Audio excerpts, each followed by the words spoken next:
Ay, 50 lang o, ma'am.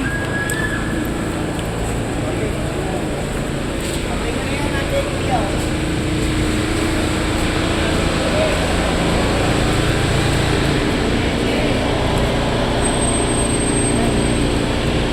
Find the 5th and the 6th.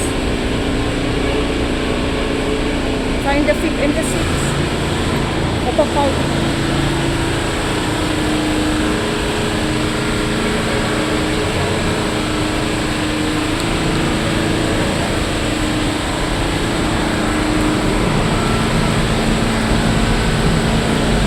The Father, the Son, the Holy Spirit. Amen. The 5th station. Jesus is scourged and crowned with thorns.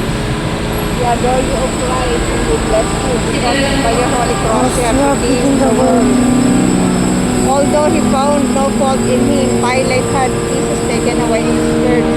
The soldiers put a crown of thorns on the head and mocked him. How many innocent people today suffer from the harsh judgment of others? Lord, when I feel humiliated and powerless, give me the strength to suffer in silence like you. Have mercy on us, O Lord. Have mercy on us.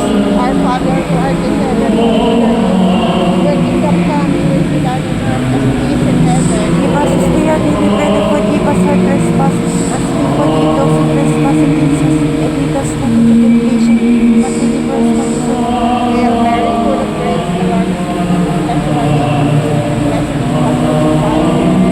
Holy Mary, Mother of God, pray for us sinners now and at the hour of our death.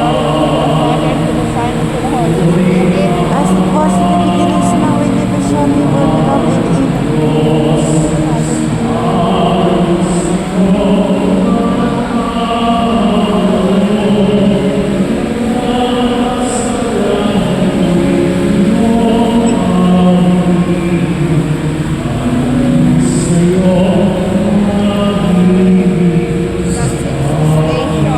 Jesus accepts his cross. We adore you, O Christ, and we bless you. Because by your own cross we have redeemed the world. A heavy cross is laid on his shoulder and Jesus accepts it. Man is burdened by crosses throughout the world, especially those brought about by man. War, hunger, poverty. Do I notice the people around me who are carrying their crosses? Lord, help me to recognize the crosses others carry, and help me accept the crosses in my life with patience and love, as you did you.